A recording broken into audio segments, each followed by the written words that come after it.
You can't fool yourself. I remember a podcast that I saw, the Barbell Business Podcast. It was Mike Bledsoe. And what's funny is I work for Will Hurst now, who owns Bigelow Gyms, and he just purchased the Barbell Business brand name. And I remember this episode where he talked about how you cannot overcome whatever is going on internally, what you believe deeply. And so you can like be in front of someone telling them something or whatever, but there's a projector that's going out the back of your head, and whatever is deep inside, what you believe, what you think about yourself, what you value or don't value, that's being projected right behind you. So it doesn't really matter what you say or do if you don't deal with the deep internal stuff. And I'm just now deciding to get serious with this YouTube thing. But here's the truth. I've been dabbling with YouTube for like almost 10 years, but I've just never stuck with it. I've never made the decision like, hey, I'm gonna do this thing.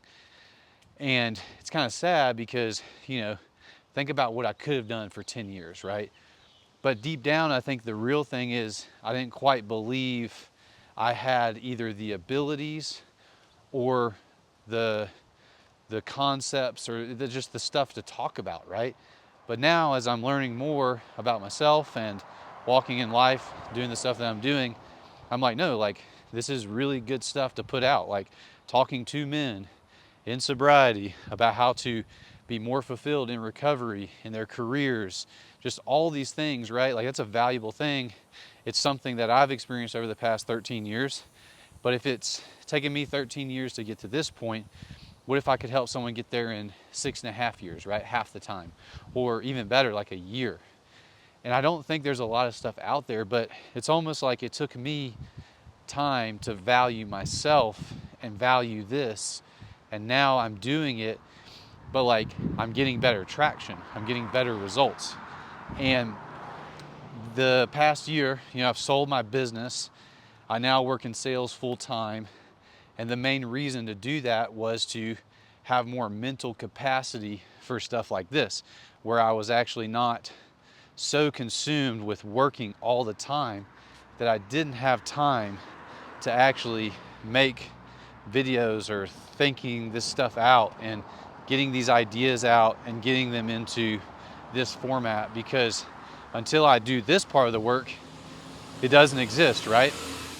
And I say all this because I think when you're in recovery, you have, screwed stuff up, whether that's, you lost a good job or you lost a relationship and damaged stuff with your wife or your kids or your family. You've created financial burden like debt and stuff like that. You've done all this stuff. It's very hard, to just get back on the horse. A lot of people, will say stuff like, well, just pick yourself up, right? But that doesn't really take into account all the deep internal stuff that's occurred by choosing to live the life that we live. And if you don't deal with that, you tend to go back, right? So that's why I'm not a big fan of the once an addict, always an addict mindset, because it pins you to a certain lifestyle or a way of action, and your only choice of change is to avoid the past. Like it's your only choice. Like I'm once an addict, always an addict. So I just need to avoid the past, avoid the past.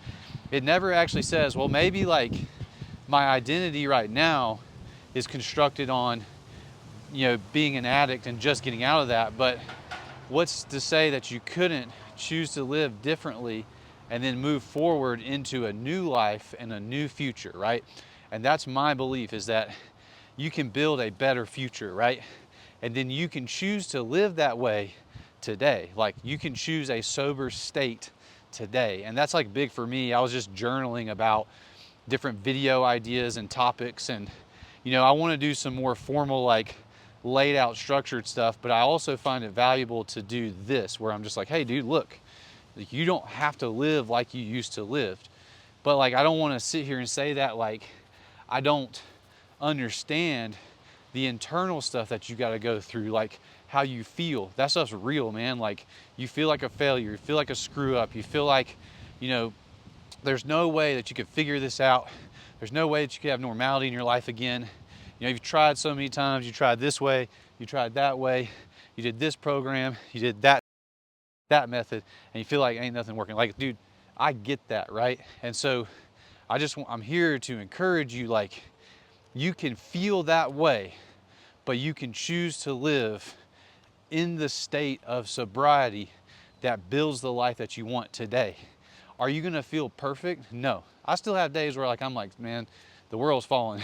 You know, I still have that. But you can choose to do certain things to put yourself in a state today that leads towards the outcomes, but you can be satisfied that you took the actions today, even though you don't have those outcomes yet.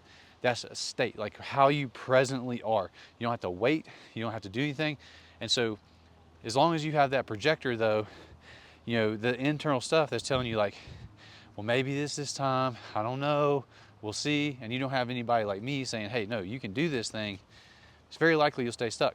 And I've been in enough recovery things, been in enough places where I've seen people doing their, 12-step meetings and, AA, NA, all this type of stuff. And I've seen all that and I'm like, I really think these people are miserable. Like, they don't have any type of quality of life that I would consider quality.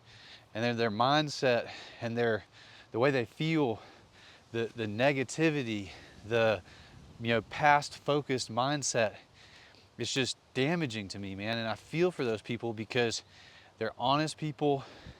They want to change, but the sad reality is so many of them go back, right? And I don't want you going back. Like, I don't want anybody going back. There's nothing in my former life that I want to go back to. Like, I have so much going for me right now, and I want to keep that, but I also don't want to live walking around fearing that I'm going to lose it, because that's like that defensive, always looking over your shoulder, avoiding relapse mentality. Like, that's not fun. It's not fun, dude, because your whole life is spent avoiding. It's in a negative spiral. But if you can move to the other side where you're now thinking, oh, I can actually have better progress. Like, I can actually like think about what life could be. I was actually, the thing I was writing down today, there's a couple times where I've written down like, I earn this much, or I do this thing, or I have this quality of life thing, like this, and that stuff happens. And it's like, I'm not saying like the idea of manifestation necessarily, but like there's a power in like, oh, I do this, like I can do this thing, and then adopting the mindset, the mentality, and the behaviors of that, and then achieving it, right? Like, that's, like I said, a sober state. Like, you can, if you want to make $100,000 a year, you can write that down. That's the one that I did. And it was weird. Like, I wrote it down, and within 8 months I was doing it. And I cannot really explain it other than I just started to see myself as that person, and I started to adopt the behaviors and the patterns of that person, and I ended up becoming that person, right? Like, there's like this thing that goes on there, and I don't really understand it, but I do know that I started putting myself in a state, right? Like, you look at your physical health, your mental health, your relationship health, like, you can put yourself in a state of those things being in health today, but it doesn't mean like they've been reclaimed. So like, if your wife wants to divorce you, you can still behave and get into a state today of a awesome husband. You can do that today, but understand, like, it's her choice whether or not she wants to come back. But it doesn't matter whether or not she comes back. What matters is you are living differently so that you don't come back to where you are. That's what really matters, right? And so that's like this idea, I keep coming back to the sober state, like being in a sober state. Like, what is that? What are the daily standards for me, for anybody? And like, whether that's the earning thing or a physique, like a fitness goal, like, those are state things. Because like, even like if you want to get stronger, or you want to have better cardiovascular endurance, like you want to have any aspect of fitness change, you do the work today, but like, you don't have that thing yet, but you can be satisfied that you're on the right path. Like, that is what we're talking about. So I just want to encourage you, man, like that deep internal stuff is real, but the way you deal with it is you get into the state today. That's why I like therapy. Like, therapy doesn't mean you fix everything. It means you took the step. Like, you went and did the thing that's going to lead to where you want to be. So just, I don't know where you're at. I want to encourage you. Please subscribe. You can always book a call with me. I think I need to put something else in there so you can stay connected. But like I said, I'm just trying to help men in their recovery, like actually become the man that they want to be, right? That's really what this is about. I'm still trying to figure it out, but I'm taking it seriously now. Like I'm like, hey, you know what?